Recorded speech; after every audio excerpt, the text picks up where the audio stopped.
Hello everyone, welcome back. This is air Jogendra Kumar और ये video आपका एटॉमिक स्ट्रक्चर का सेकंड एपिसोड है और सेकंड एपिसोड का 6th लेक्चर है।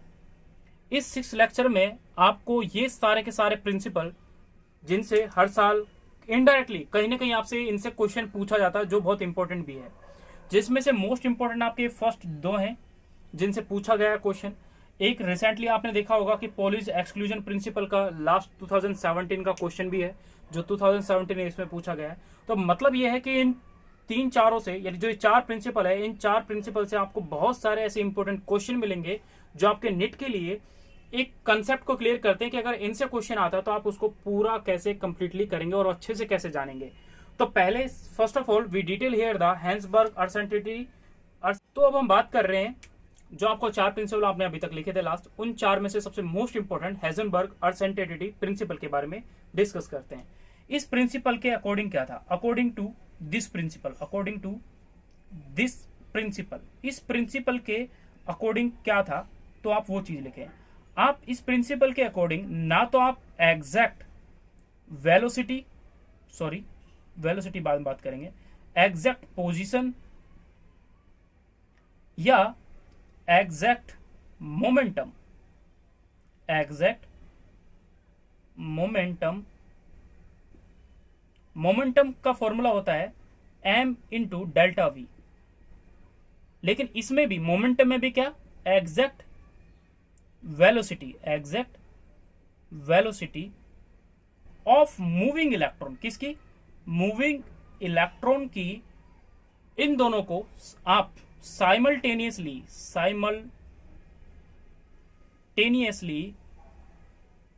कैलकुलेट नहीं कर सकते। ओके, यानी इस क्वेश्चन में, यानी इसमें क्या कहा, हेजनबर्ग अनसर्टेनिटी प्रिंसिपल ये कहता है कि according to this principle exact position of moving electron और exact momentum of moving electron, especially exact velocity of a moving electron cannot be calculated simultaneously। आप किसी भी मूविंग इलेक्ट्रॉन की इन दोनों चीजों को, यानी पोजीशन को और मोमेंटम को, एग्जैक्टली वन टाइम पे कैलकुलेट नहीं कर सकते, ये इसने कहा था। इसने एक चीज भी कहा था, क्यों नहीं कर सकते, इसने ये कहा था कि अगर मान लो आपने अगर किसी वन टर्म की एग्जैक्ट वैल्यू कैलकुलेट कर ली, क्या कर ली, एग्जैक्ट वैल्यू कैलकुलेट कर ली आपने, एक की जैसे मैं पोजीशन की एक वैल्यू कैलकुलेट कर ली, तो यहां पर अदर, यानी अदर टर्म जो होगी, अदर टर्म कि जो एग्जैक्ट वैल्यू है वो क्या हो जाएगी, अनसर्टेन हो जाएगी, वो कुछ बदल जाएगी, कुछ और वैल्यू आएगी, उसकी वैल्यू वो नहीं आएगी जो आनी चाहिए थी। ठीक है, यानी हम ये कह सकते हैं, हेजनबर्ग अनसर्टेनिटी प्रिंसिपल ये कहता है कि किसी भी मूविंग इलेक्ट्रॉन का आप एक टाइम पे क्या तो वेलोसिटी निकाल लो या फिर पोजीशन निकाल लो, ये एक टाइम पे एक ही चीज को आप कैलकुलेट कर सकते हो, ये हेजनबर्ग ने कहा था। इसके लिए उसने एक बहुत ही इंपॉर्टेंट फॉर्मूला दिया था, और वो फॉर्मूला क्या था जो निट में पूछा जा चुका है, काफी बार पूछा जा चुका है।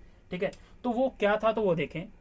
फॉर्मूला था delta x is multiple of delta p is greater than and equal to, ये याद रखना है, delta is greater than and equal to s divide by 4 pi. यहां पर देखो ये 2 पाई नहीं है, ये 4 पाई है। That's a important thing. आप बच्चे क्या है कि पेपर में लिखा जाता है कि यहाँ पर 2 पाई होता है भाई, तो 2 पाई को याद कर लेते हैं और वहीं पे वो गलती करके आ जाते हैं। तो this is a important formula for Heisenberg uncertainty principle का। इनमें से डेल्टा एक्स आपको पता है क्या होती है, डेल्टा पी आपको पता है वो भी क्या होती है, दूसरा आपको फॉर्मूला पता है डेल्टा पी का वो क्या होता है, तो साहब वो भी आपको पता होना चाहिए, अगर नहीं पता है तो वैसे पता होगा। डेल्टा एक्स यहां पर है अनसर्टेनिटी पोजीशन, यानी मैं सिंपल इसको बोलूं पोजीशन। दूसरा ये है uncertainty in momentum, in position in momentum. ये आपको पता है m is multiply by delta we, this is a uncertainty in velocity. ठीक है, तो ये वैल्यू आपको याद रखनी है, ये पूरा फॉर्मूला आपको याद रखना है। ये फॉर्मूला ऐसे देखो, ये ग्रेटर देन इक्वल टू, बच्चे कंफ्यूज होते हैं, ये यूं आ गया पेपर में तो फिर आप कंफ्यूज, ये 2 लिखा आ जाएगा तो आप कंफ्यूज कि भाई ये होगा। तो ये याद रखना है कि ये 4 होता है, ये ग्रेटर देन, ये दोनों की वैल्यू ग्रेटर देन होती है, इसलिए वैल्यू हो गई। इसके बेस पे मैं एक आपको क्वेश्चन कराता हूँ, अनसर्टेनिटी प्रिंसिपल के बेस पे एक क्वेश्चन मैंने आपको बोला, तो क्वेश्चन लिखें आप साथ साथ में, है ना, बाद के लिए ना रुके। क्वेश्चन है find out the uncertainty in velocity of electron if uncertainty in position is 1 angstrom। ये वैल्यू दे रखी है, यानी क्वेश्चन में आपको क्या बोला उस चीज पे फोकस करें, सॉल्यूशन क्या होगा वो देखें। पहले क्वेश्चन बोला फाइंड आउट करनी है आपको डेल्टा वी, डेल्टा वी आपको फाइंड आउट करनी है, किसके लिए, इलेक्ट्रॉन के लिए। अनसर्टेनिटी यानी डेल्टा एक्स आपको क्वेश्चन में दे रखे, वो कितनी है, 1 एंगस्ट्रॉम, यानी 10 की पावर -10 एम मीटर।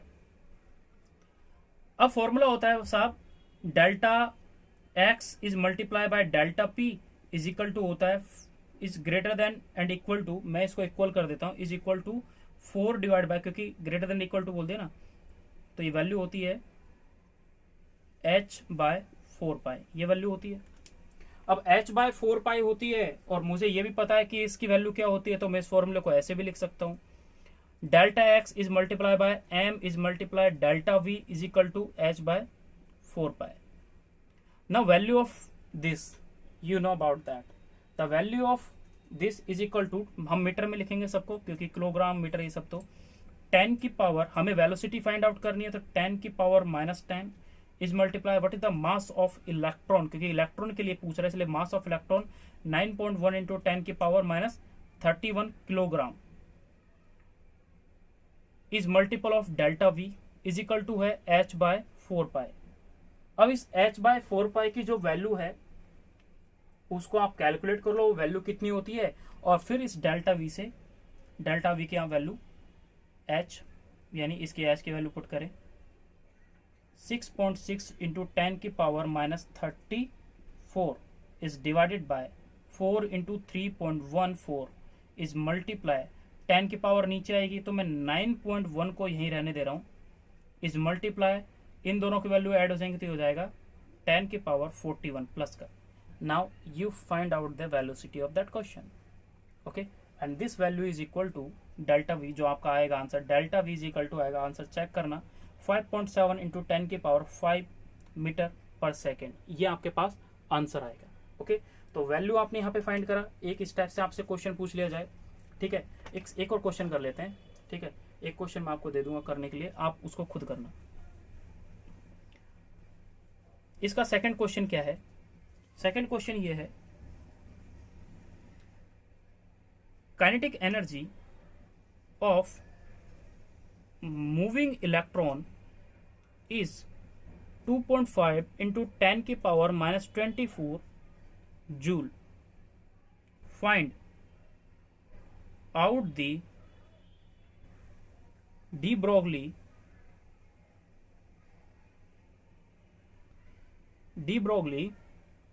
वेवलेंथ, हमें ये बतानी है, ये क्वेश्चन है। अब आपको इस क्वेश्चन में पता है कि lambda is equal to formula क्या होता है, लैम्डा इज इक्वल टू होता है h is divided by root का 2 into m into kinetic energy, ये तो फॉर्मूला होता है। तो सॉल्यूशन कर दें आप, ये आपके लिए है। तो यहाँ पर s की वैल्यू पुट करना है आपको, 6.6 इंटू 10 की पावर माइनस का 34, ठीक है। दूसरा, ये मास ऑफ क्या बोलते हैं, 2 into m into kinetic energy, तो यहाँ पर जो इसका मास दे रखा है, काइनेटिक एनर्जी है, वो काइनेटिक एनर्जी आपको यहाँ पर ये दे रखी है, तो काइनेटिक एनर्जी यहाँ पे याद रखें। तो मास आपको इलेक्ट्रॉन के बारे में पूछ रहा है, तो मास ऑफ इलेक्ट्रॉन इज होता है 10 की पावर माइनस का 31 किलोग्राम। दूसरा, अगर आपसे पूछा है काइनेटिक एनर्जी आपको क्वेश्चन में दे रखी है, तो काइनेटिक एनर्जी दे रखी है 2.5 इंटू 10 की पावर माइनस 24 जूल। इस फॉर्मूले के अंदर पुट करें तो आपके पास एक फाइनल आंसर आ जाएगा। Now last one is question, ये आपको करना है। एक क्वेश्चन और इससे थर्ड क्वेश्चन करना है। तो थर्ड क्वेश्चन क्या हो सकता है, वो थर्ड क्वेश्चन देखें। थर्ड क्वेश्चन आपके पास ये है कि फाइंड दी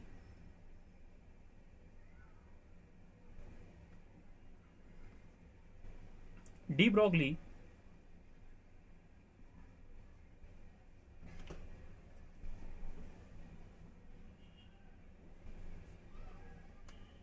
wavelength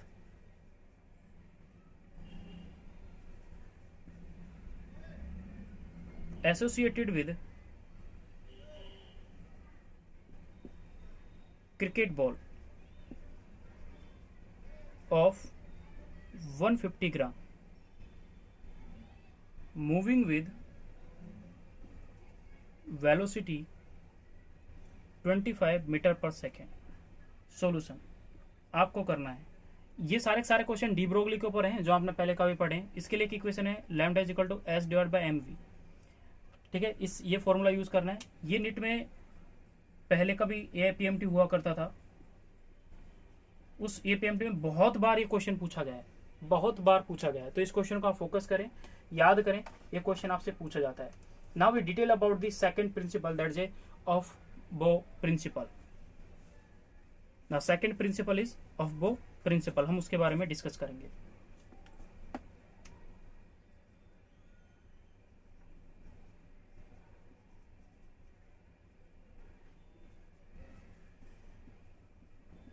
ऑफ बो प्रिंसिपल, इस ऑफ बो प्रिंसिपल में आप क्या पढ़ते हैं और क्या इंपॉर्टेंट है, हम उस चीज को देखते हैं।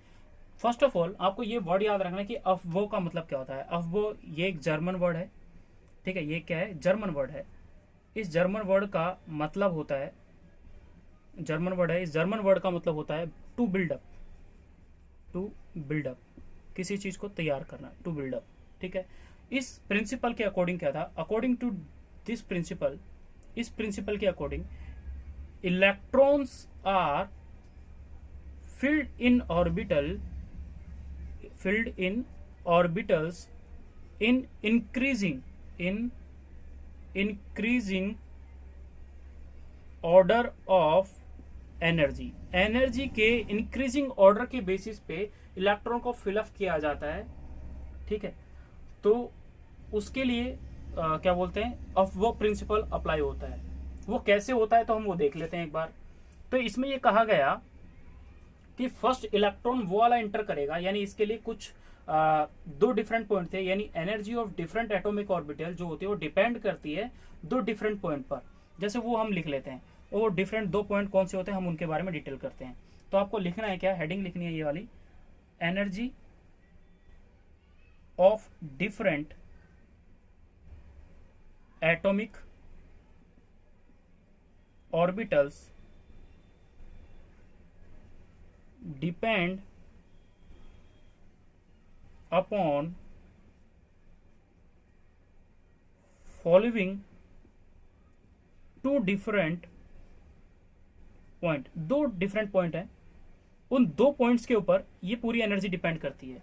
कैसे डिपेंड करती है, तो पहली चीज क्या होता है, पहला पॉइंट ये होता है कि अगर इलेक्ट्रॉन जो है, यानी इलेक्ट्रॉन फर्स्ट इंटर करेगा इन दैट ऑर्बिटल, यानी उस ऑर्बिटल के अंदर इलेक्ट्रॉन इंटर कर रहा है which have minimum value of n plus l, यानी जिसके पास एन प्लस एल की वैल्यू क्या है, मिनिमम है। जस्ट आपको समझेंगे, इन सब चीजों को समझेंगे। अगर ये बोल दिया कि इफ एन प्लस एल की वैल्यू क्या है for different atomic orbital is same, different atomic orbital है, उनकी एनर्जी सेम है, तब क्या करेगा, then electron first enters in that orbital which has minimum value of n, यानी प्रिंसिपल क्वांटम नंबर की वैल्यू जिसकी कम होगी, प्रिंसिपल क्वांटम नंबर, इसकी वैल्यू जिसकी कम होगी उसमें सबसे पहले भरा जाएगा पहले। तो ये 2 पॉइंट आपको याद रखना है ऑफ बो प्रिंसिपल के लिए। तो कैसे आप इलेक्ट्रॉन को फिलअप करेंगे, कैसे इसको आपको करना है और वो क्या होगा, तो हम उसके बारे में डिटेल करते हैं। ओके, तो समझते हैं इसके आगे के बारे में, क्योंकि सारी की सारी कहानी जो है उसके क्वेश्चन के बेस पे, और वो क्या है वो देखें आप। जैसे इलेक्ट्रॉन को फिल करने का एक सिंपल फंडा क्या है, वो कुछ इस टाइप से है। जैसे आपसे क्वेश्चन पूछे, ये आप बनाना सीखे पहले तो 1s 2s 2p 3s 3p 3d 4s 4p 4d 4f 5s 5p 5d 5f and so on. आगे जो इससे लिखना होगा तो वो लिखेंगे, लेकिन लिखना नहीं है आपको अभी। 6x 6p 6d and 6f, ये हो गया। अब इसको आप क्रॉस करें, तिरछे को कैसे काटें, एक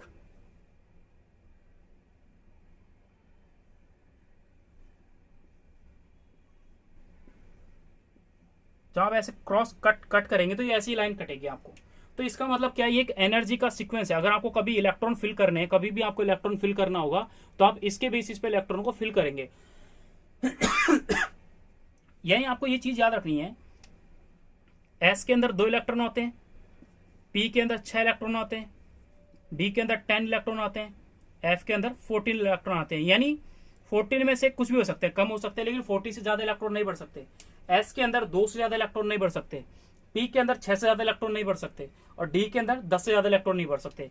यानी इसके अंदर 2 इलेक्ट्रॉन, इसके अंदर 6 इलेक्ट्रॉन, इसके अंदर 10 इलेक्ट्रॉन मैक्सिमम आ सकते हैं, और इसके अंदर 14 इलेक्ट्रॉन मैक्सिमम आ सकते हैं। तो इसके बेसिस पे अगर मैं इसका एनर्जी ऑर्डर बनाना चाहूँ तो देखो वो देखे कैसे बनाते हैं।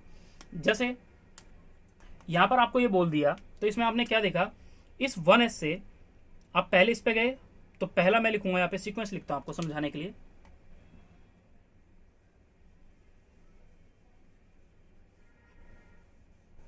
पहले इलेक्ट्रॉन किस में जाएगा, तो आप वो देखें।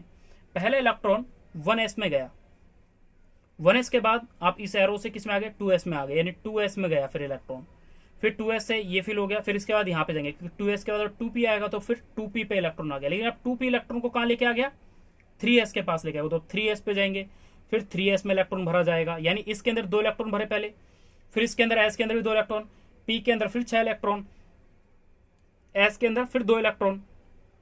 अब ये आ गया। अब 3s के बाद 3p शुरू होता है भाई, तो 3p पे जाएंगे। अब 3p 3s2 के बाद यानी 3p6 भर दिया।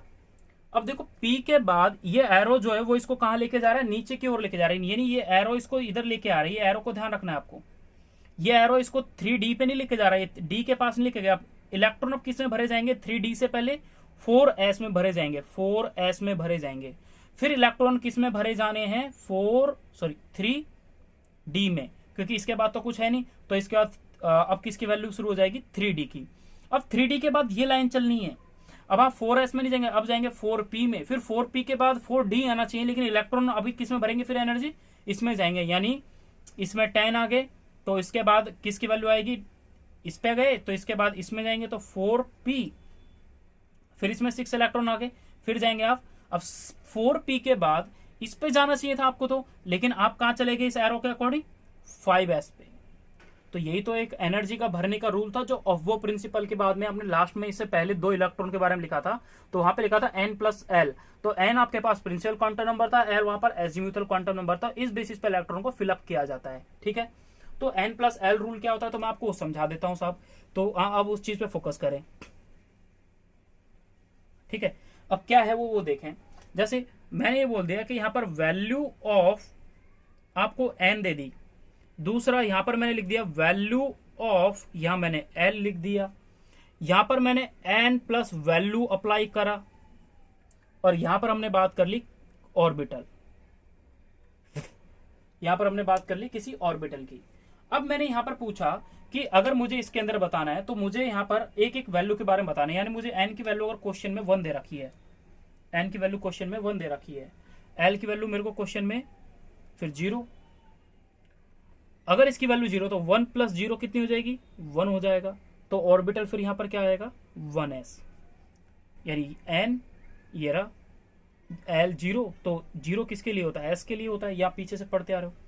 अगर मैंने यहाँ 2 पुट कर दिया तो इसके लिए 2 वैल्यू होती है, एक तो 0 होगी एल की और एक वैल्यू क्या हो जाएगी 1 हो जाएगी। तो 2 + 0 तो 2 एक तो, और एक वैल्यू क्या आएगा 2 + 1 = 3। तो इसके लिए क्या वैल्यू बनेगी 2s, एक तो 2s के बाद क्या बनेगी 2p 2p एक वैल्यू ये बन गई। ठीक है, अब यहां पर हम देखें जब n = 3 वैल्यू रखी तो इसकी 3 वैल्यू आते हैं 0 1 एंड 2, ये वैल्यू आएंगी। अब मुझे इलेक्ट्रॉन फिल करना था 3 + 0 तो ये वैल्यू कितनी है n प्लस वैल्यू के अकॉर्डिंग 3 आ जाएगी, ये वैल्यू 4 आ जाएगी, ये वैल्यू 5 आ जाएगी। ये वैल्यू आपको पता चल गया। अब यहां पर आपको एक चीज देखनी है कि मैंने क्वेश्चन में आपसे ये पूछे थे, आपने देखा ना कि एनर्जी के बेसिस पे इनको भरा जाता। तो अब एक चीज देखें कि यहां पर n + l की वैल्यू भी 3 आ रही है और यहां पर भी n + l की वैल्यू भी 3 आ रही है। तो अगर मेरे से ये पूछा जाएगा कि किसके अंदर पहले इलेक्ट्रॉन भरा जाएगा तो मैं ये देखूंगा कि उसमें n की वैल्यू किसमें, यानी मिनिमम वैल्यू n की किसके अंदर है। तो n की वैल्यू जिसके अंदर कम है उसके अंदर इलेक्ट्रॉन पहले भरा जाएगा और फिर आगे वाले में भरा जाएगा। यानी इसका तो बन जाएगा 3s, है ना, 3s 3p 3d, ये बन गया। अब इसमें आपने क्या चीज देखी, इसमें आपने ये चीज देखी जो आपने सेकंड उसको देखें, जो आपने सेकंड 2 डिफरेंट पॉइंट लिखे होंगे ना, तो उन 2 डिफरेंट पॉइंट में से सेकंड पॉइंट को पढ़ें। उस सेकंड पॉइंट में ये लिखा हुआ था कि अगर मुझे इलेक्ट्रॉन पहले इसमें 2 आगे मान लो, फिर इसमें 2 आगे, फिर इसमें 6 इलेक्ट्रॉन इसमें भी आने और इसमें आने, क्योंकि इन दोनों में n + l की वैल्यू अप्लाई की गई है। तो इसमें भी 3 और इसमें भी 3 है। तो जो सेकंड पॉइंट है उसमें लिखा हुआ है कि जिसकी n की वैल्यू कम है, n की वैल्यू किसकी कम है, इसकी वैल्यू तो कितनी है 2 है और इसकी n की वैल्यू कितनी है 3 है, यानी इसके लिए 3 और इसकी वैल्यू क्या है 2 है n की। तो इसके बेसिस पे हम ये कहते हैं कि जिसकी n की वैल्यू कम होती है उसमें इलेक्ट्रॉन पहले भरा जाएगा, यानी पहले इलेक्ट्रॉन किसमें भरा जाएगा, इस वाले में भरा जाएगा, उसके बाद इलेक्ट्रॉन इसमें भरा जाएगा, फिर इसमें भरा जाएगा, फिर इलेक्ट्रॉन इसमें भरा जाएगा। ये एक सीक्वेंस है। लेकिन अब वो है क्या, वो कंडीशन क्या है कि इसमें भरा जाएगा नहीं भरा जाएगा, हम आगे देखेंगे। जब आप 4 पॉइंट के बारे में देखते हैं तो उसमें 1 4 के लिए देखेंगे तो वहां पे 4 में पहले भरा जाएगा, क्योंकि वहां पर उसमें n की वैल्यू क्या आ जाती है, कम आ जाती है।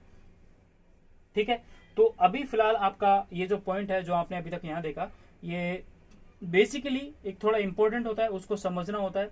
तो इसका आप अगर इंक्रीजिंग ऑर्डर लिखना चाहें एनर्जी का तो वो क्या लिखेंगे, तो आप वो देख लें। तो यहाँ पर वैल्यू हो जाएगी इसकी, इंक्रीजिंग ऑर्डर इन्हीं का लिखेंगे। तो ये कुछ इस टाइप से लिखेंगे, पहले आप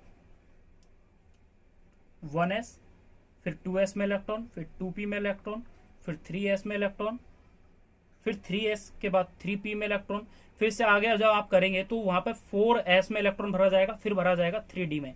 तो ये इंपॉर्टेंट है, ये चीज ध्यान दें यहाँ पे, एंड सो ऑन, ये कंटिन्यू रहेगा आपका। ठीक है, तो ये चीज आपने यहाँ पर देखी। अब वो प्रिंसिपल के कुछ एक्सेप्शन भी थे, तो वो एक्सेप्शन क्या था, उस एक्सेप्शन को लिख लीजिए क्योंकि वो नेट में आ चुका है, क्वेश्चन पूछा जा चुका है। तो हेडिंग है आपकी एक्सेप्शंस ऑफ बो प्रिंसिपल।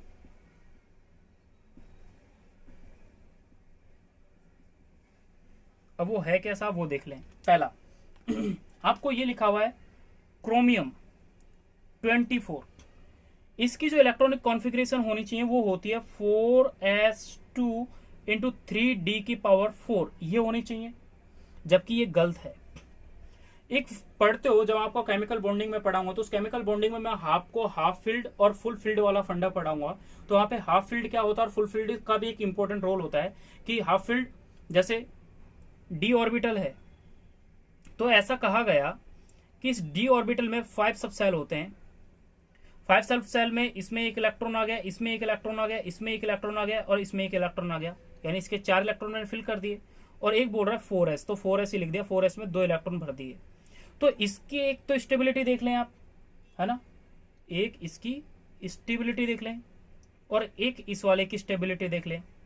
किसके अकॉर्डिंग देखेंगे वो मैं जस्ट अभी आपको इसके बाद पढ़ाऊंगा, मल्टीप्लिसिटी वाला, जो आपको नेक्स्ट जो हम नेक्स्ट से नेक्स्ट टॉपिक पढ़ेंगे, Hund's rule of maximum multiplicity वाला। तो इससे एक इलेक्ट्रॉन अगर इसमें आ जाए, यानी ये वैल्यू ऐसे ना होके ये फॉर्मूला गलत है। आपको जब बोले ना कि इलेक्ट्रॉनिक कॉन्फ़िगरेशन करो इसकी, तो ये फॉर्मूला गलत है। इसकी इलेक्ट्रॉनिक कॉन्फ़िगरेशन ऐसी होती है 4s1 एंड 3d⁵, यानी ये एक स्टेबिलिटी में आ गया, हाफ फील्ड जिसको बोलते हैं, ये हाफ फील्ड है। और हाफ फिल्ड जो होता है वो मोस्ट स्टेबल है, हाफ फिल्ड है ये, इससे तो ये हाफ फिल्ड है, तो हाफ फिल्ड मोस्ट स्टेबल है इन कंपैरिजन टू दिस, इसकी कंपैरिजन में ये मोस्ट स्टेबल है। इसलिए क्यों? क्योंकि इसमें मैक्सिमम हुंस रूल के according maximum multiplicity rule apply होता है। तो इसमें हम जब हुंस का मैक्सिमम मल्टीप्लिसिटी वाला रूल करेंगे तब मैं यहाँ पे आपको इसको समझाऊंगा और डिटेल में इसको समझाऊंगा। तो एक तो ये वाला हो गया, ठीक है। तो इस बेसिस पे इसकी कॉन्फ़िगरेशन क्या होनी चाहिए, ये वाली होनी चाहिए। दूसरी इसकी कॉन्फ़िगरेशन क्या होनी चाहिए, ये वाली होनी चाहिए। एक तो ये चीज याद रखनी है। दूसरा एक और एक्सेप्शन है कॉपर का। कॉपर के लिए जो उसका इलेक्ट्रॉन कॉन्फ़िगरेशन होता है 4s2 3d9, ये कॉन्फ़िगरेशन नहीं होती। इसके लिए क्या होता है, इसके लिए आपको याद रखना 4s1 एंड 3d is 10। ये क्यों? क्योंकि यहां पर ये फुल फिल्ड है, हाफ फिल्ड नहीं है। यहां पर क्या है, फुल फिल्ड इलेक्ट्रॉन है, फुल फिल्ड इलेक्ट्रॉन है। यहां पर तो क्या है, इसके कंपैरिजन में तो ये ज्यादा स्टेबल है, ये कम स्टेबल है। इन दोनों के कंपैरिजन में ये ज्यादा स्टेबल है, ये कम स्टेबल है। तो इस चीज को आपको याद रखना है। तो इसके लिए एक लाइनें हैं, वो लाइनें लिख लो। वो लाइनें इसको मैंने क्यों कहा, तो उस लाइनें के बेसिस पे आप याद रखेंगे। यहां पर एक लाइन लिख लें, half filled and completely filled orbital are more stable. ठीक है, मैंने क्या बोला है, half filled and completely filled यानी full filled, completely filled orbital, जो फुल फिल्ड ऑर्बिटल होते हैं, are more stable in comparison to less than half filled, less than half filled और यानी एंड लेस देन, या फिर मैंने बोल दिया मोर than half filled, less than half filled and more than half field. तो मोर देन हाफ फील्ड हो गया यानी इससे कम है, और लेस देन हाफ फील्ड है तो इससे कम वाले की बात हो गई। और ऐसे भी कह सकते हैं less than the full filled, इस फुल फील्ड से भी कम हो तब। Orbital is due to the more, orbital उस टाइम पे क्या होता है, यानी उसके अंदर जो मैक्सिमम क्या होता है। तो उसको कंटिन्यू करना है, मैं यहां से फिर से बोल रहा हूं, comparison to the less than half filled and more than half filled and less than full filled. Okay, orbitals it is due to. तो ये सब क्यों है, मैंने इसको एक को ना बोल के दूसरे को बोला, यानी हाफ फील्ड वाले को बोला और फुल फील्ड वाले को बोला। तो इट इज ड्यू टू, पहला सिमेट्री, दूसरा मैक्सिमम नंबर ऑफ एक्सचेंज, तीसरा maximum exchange energy, maximum exchange energy. ये इस रूल के अकॉर्डिंग था। तो ये दोनों के दोनों बहुत इंपॉर्टेंट थे रूल अपने आप में। नेक्स्ट हम अब बात कर रहे हैं किसके बारे में, पॉलीज एक्सक्लूजन प्रिंसिपल के बारे में। पॉलीज एक्सक्लूजन प्रिंसिपल के बारे में क्या था, अब वो हेडिंग लिखें आप। ठीक है, ये आपका थर्ड प्रिंसिपल है। इसके बाद एक और प्रिंसिपल रहा है, तो थर्ड प्रिंसिपल आपका क्या है, पॉलीज एक्सक्लूसिव यानी एक्सक्लूजन प्रिंसिपल। और वो एक्सक्लूजन प्रिंसिपल है क्या, तो साहब वो लिखें।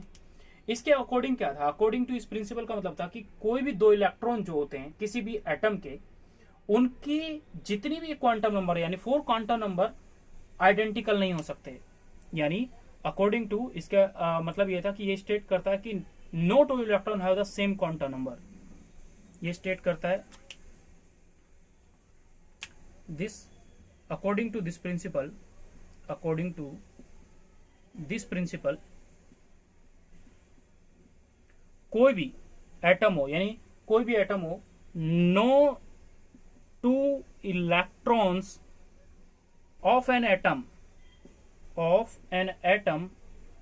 Can have identical all 4 quantum number. उनके चारों के चारों क्वांटम नंबर सेम नहीं होंगे। कैसे नहीं होंगे, तो वो देखें आप। आपको जैसे सपोज करो, आपको मैंने एक एटम दे दिया हीलियम, फॉर एग्जांपल मैंने बोला हीलियम की इलेक्ट्रॉनिक कॉन्फ़िगरेशन करेंगे तो आ जाएगा 1s2। इसके अंदर 2 इलेक्ट्रॉन आते हैं, इसके अंदर एक इलेक्ट्रॉन क्लॉकवाइज, एक क्या हो जाएगा एंटी क्लॉकवाइज। अब मैं इसके दोनों इलेक्ट्रॉन के बारे में अलग अलग उसके बारे में बात करता हूँ। एन के बारे में बात करूंगा, एल के बारे में बात करूंगा, एम के बारे में बात करूंगा और एस के बारे में बात करूंगा। तो यहां पर आप देखते हैं, आपने देखा ये जो फर्स्ट इलेक्ट्रॉन है E1 और ये सेकंड इलेक्ट्रॉन है E2। इसके लिए n की वैल्यू अगर 1 है, यानी ये रहा n 1, तो इसके लिए वैल्यू क्या है 1 है और इसके लिए भी क्या है 1 है। एल की वैल्यू इसके लिए 0 है तो इसके लिए भी क्या हो जाएगी, 0 हो जाएगी। इसके अंदर इसकी वैल्यू क्या होती है, इसकी भी 0 होगी, एम की वैल्यू भी 0 हो जाएगी, यानी माइनस L2 प्लस एल होती है एम की वैल्यू, तो यानी 0 वैल्यू हो जाएगी। लेकिन इसकी वैल्यू प्लस माइनस 1/2 हो सकती है और इसकी वैल्यू माइनस का प्लस 1/2 हो सकती है। हमें थोड़ी पता है इसका स्पिन किस में क्या क्या हो सकता है। दैट्स मीन ये सेम हो सकता है, ये सेम हो सकता है, ये सेम हो सकता है, बट ये स्पिन तो सेम नहीं आ रहा। क्यों? क्योंकि अगर ये प्लस का है, हमें क्या पता इस इलेक्ट्रॉन की पोलरिटी क्या है, हमें क्या पता इस इलेक्ट्रॉन की पोलरिटी क्या है, यानी इसका जो क्लॉकवाइज में इलेक्ट्रॉन है एंटी क्लॉकवाइज में इलेक्ट्रॉन, हमें तो नहीं पता। तो इलेक्ट्रॉन की जो पोलरिटी है उस पर डिपेंड करता है कि प्लस माइनस भी हो सकता है, यानी 4 क्वांटम नंबर सेम नहीं होता है, ऐसा पोलिस एक्सक्लूजन प्रिंसिपल ने कहा था। यह आपको बेसिक फंडा याद रखना है। इस प्रिंसिपल के बारे में बस इतनी सी डिटेल है जिसको आपको याद रखना है। नाउ लास्ट जिसके बारे में नीट में क्वेश्चन आ चुका है, हुंड्स मैक्सिमम मल्टीप्लिसिटी रूल। ठीक है, तो वो क्या है वो देख लेते हैं। Now last and fourth principle, Hund's rule of maximum multiplicity, उसके बेस पे हम बात करेंगे। तो हुंड्स रूल के अकॉर्डिंग क्या था, है ना। हुंड्स रूल ये पीएमटी में आ चुका है नीट 2017, मतलब ये काफी बार हो चुका है। 17 मतलब 18 का क्वेश्चन था, तो आप उसमें देखें 18 का शायद क्वेश्चन था। तो इसके अकॉर्डिंग यह था क्या, अकॉर्डिंग टू दिस प्रिंसिपल, इस प्रिंसिपल के अकॉर्डिंग क्या था कि ये क्या करता है, this rule electron first singly, यानी सबसे पहले इलेक्ट्रॉन जो है, इलेक्ट्रॉन फर्स्ट एंटर सिंगली, यानी सिंगल इलेक्ट्रॉन पहले एंटर करेगा, है ना, in degenerate atomic orbital. Degenerate जो एटॉमिक ऑर्बिटल्स होते हैं उनमें ये पहले इलेक्ट्रॉन इंटर करेगा, एक सिंगल इलेक्ट्रॉन इंटर करेगा। Then pairing takes place. उसके बाद क्या होती है, पेयरिंग होती है। यानी सिंपल सी चीज क्या है, जैसे मान लो ये अभी मैं छोड़ो मैं समझाऊंगा आपको इसको ना। Takes place where system has maximum multiplicity, जहां पर उस टाइम पर, यानी अगर पहले क्या है सिंगल इलेक्ट्रॉन करते हैं तो उस टाइम पे क्या होता है, उसकी मैक्सिमम मल्टीप्लिसिटी होती है। अगर मैक्सिमम मल्टीप्लिसिटी होगी तो उसकी मिनिमम एनर्जी होगी एंड ग्रेटर स्टेबिलिटी होगी, ग्रेटर स्टेबिलिटी होगी। ये 3 वर्ड लास्ट के इंपॉर्टेंट हैं। क्या पढ़ा, अगर किसी भी सिस्टम की मैक्सिमम मल्टीप्लिसिटी है तो उसकी एनर्जी क्या होगी, कम होगी, और वो ग्रेटर स्टेबिलिटी, जिसकी एनर्जी कम है वो उत्पाद कम मचाएगा, और उत्पाद कम मचाएगा तो वो एक जगह पे स्टेबल बैठा रहेगा। यानी अगर आपकी बॉडी में एनर्जी है तो आप एक जगह टिक के बैठ के कुछ भी पढ़ाई कर सकते हो, लेकिन अगर आपके पास एनर्जी ज्यादा है तो आप सोचोगे मैं आज यहाँ भाग जाऊं, आज वहां भाग जाऊं, वहां भाग जाऊं। लेकिन अगर आपके पास एनर्जी नहीं है तो आप एक जगह पे बैठ के अपनी स्टडी या कुछ भी काम करोगे, लेकिन एक जगह पे स्टेबल हो जाओगे। That's mean is that maximum multiplicity ये है कि मैक्सिमम मल्टीप्लिसिटी होगी तो मिनिमम एनर्जी होगी, मिनिमम एनर्जी होगी तो स्टेबिलिटी ज्यादा होगी। क्योंकि एनर्जी ज्यादा है, कम है तो स्टेबल होगा वो, अगर एनर्जी कम ज्यादा होगी तो स्टेबल नहीं है।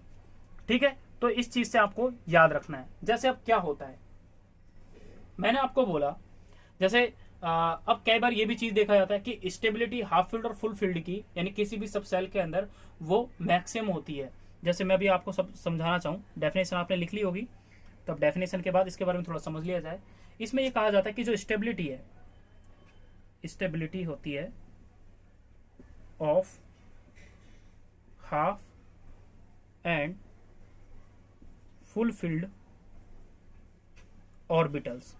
तो हाफ और फुल फील्ड ऑर्बिटल्स के बारे में, यानी सब सेल के बारे में अगर आपसे पूछा जाए तो वो है क्या, तो उनके बीच में एनर्जी आपने लास्ट अभी जस्ट देखा, उसमें आपने ये देखा कि मैंने भाई एक सिमेट्रिक,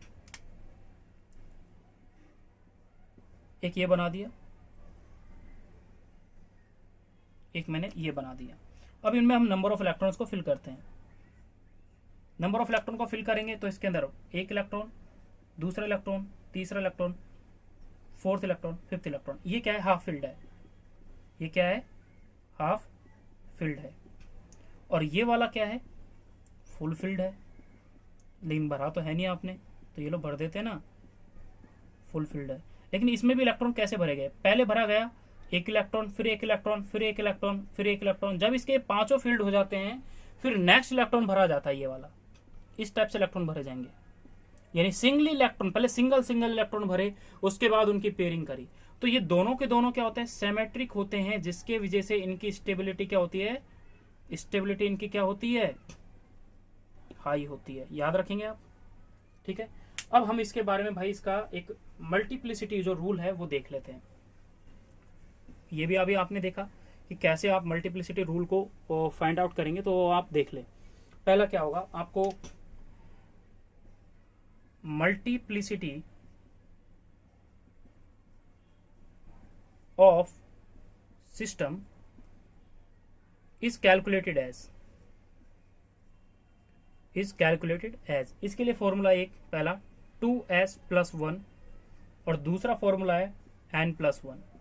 n s यहाँ पर क्या है, आपको वो क्या बोलते हैं, n यहाँ पर, सॉरी s यहाँ पर आपके पास स्पिन क्वांटम नंबर है, और n यहाँ पर क्या है, s यहाँ पर स्पिन क्वांटम नंबर है, और n यहाँ पर अनपेयर्ड इलेक्ट्रॉन है, number of unpaired electron. Important thing, ध्यान रखें इस चीज का, प्रिंसिपल क्वांटम नंबर नहीं है n, ठीक है। तो इस चीज पे आपने इस चीज को कैलकुलेट किया। अब इस चीज के लिए क्या एग्जांपल ले लेते हैं। सपोज करो मुझे मैग्नीज दे दिया, मैग्नीज की इलेक्ट्रॉनिक कॉन्फ़िगरेशन होती है 4s2 3d5, जहां आप इसको कैलकुलेट करो तो एनर्जी आ जाएगी। इसका केस 1 देखते हैं, केस 1 देखते हैं। केस 1 में आपने क्या देखा कि जब आपने इसके ऑर्बिटल के अंदर स्टार्टिंग में पेयरिंग कर दी,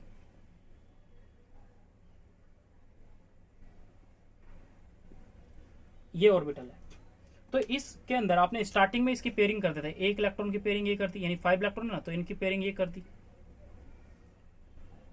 तो ये हुंस रूल को, ये नेट में क्वेश्चन यही वाला आया था, इस टाइप से आया था, हुंस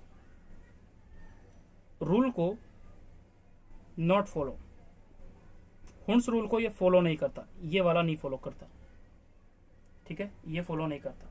लेकिन केस सेकंड में यही तो पूछा गया था कि हुंस रूल को कौन फॉलो करता, तो ये फॉलो नहीं करता, इलेक्ट्रॉन इस टाइप से नहीं बढ़ा। हुंस रूल ने तो कहा, तो हुंस रूल के अकॉर्डिंग ये था कि आपको इलेक्ट्रॉन पहले सिंगली भरने हैं, उसके बाद क्या है कि आप इलेक्ट्रॉन को उनकी मल्टीप्लिसिटी चेक करोगे, है ना, तो ये था।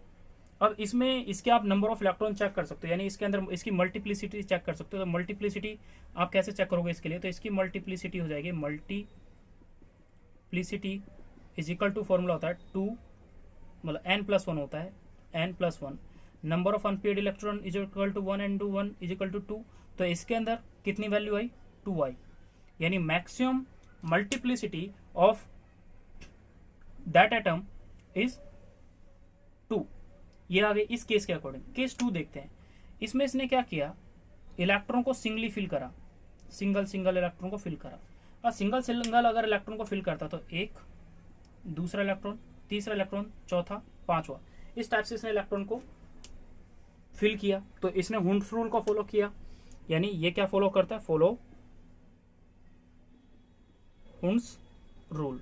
अब ये हुंस रूल को फॉलो करता है तो इसकी मैक्सिमम मल्टीप्लिसिटी होती है, कैसे, एक, ये इसमें भी जाएगा, ये इसके साथ भी पेयरिंग करेगा, ये इसके साथ पेयरिंग करेगा, तो 4 हो गई। फिर इसकी बारी आएगी, ये, फिर ये इसके साथ, फिर ये इसके साथ, फिर इस वाले आइटम की आएगी, ये इसके साथ, फिर ये इसके साथ, फिर इस वाले आइटम की आएगी, ये इसके साथ, ठीक है। तो इस टाइप से मल्टीप्लिसिटी देखे कितनी आई, 4 तो ऊपर वाले की हो गई, 3 इससे हुई, तो 3 और 3 6, 6 और 4 10, यानी 10 इसकी वैल्यू आती है। अब यहाँ पर बेसिकली आप इसकी वैल्यू को कैलकुलेट कर सकते हैं, यानी मल्टीप्लिसिटी यहाँ पर क्या है, इसकी इंक्रीज हो रही है। यानी आपने कितने टाइम पे किया कि 4 बार तो ये वाला मल्टीपल कर रहा है, 3 बार ये वाला कर रहा है, 2 बार ये वाला कर रहा है, और 1 बार ये वाला कर रहा है। तो इस बेसिस पर आप इसकी अगर मैक्सिमम मल्टीप्लिसिटी कैलकुलेट करते हैं फॉर्मूले के अकॉर्डिंग, तो वो आती है 5 + 1 इज इक्वल टू कितनी आ गई,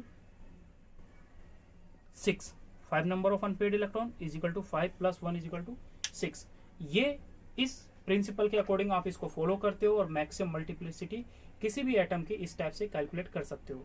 यानी अगर मैं यहाँ पर बताना चाहूँ इसकी मैक्सिमम मल्टीप्लिसिटी कितनी होगी, तो वो हो जाएगी।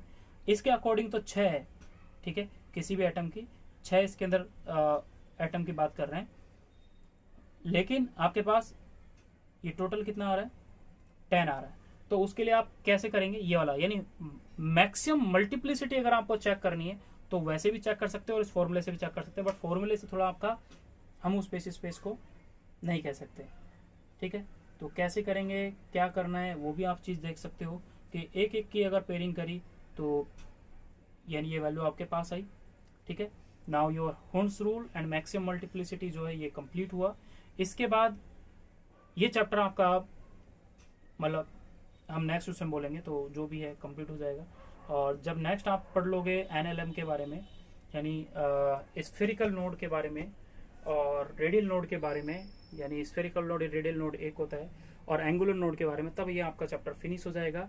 और उसके बाद आप कुछ इलेक्ट्रॉन की इलेक्ट्रॉनिक कॉन्फ़िगरेशन करना सीखें। इलेक्ट्रॉनिक कॉन्फ़िगरेशन करना भी एक आना चाहिए जो इम्पोर्टेंट फैक्टर है।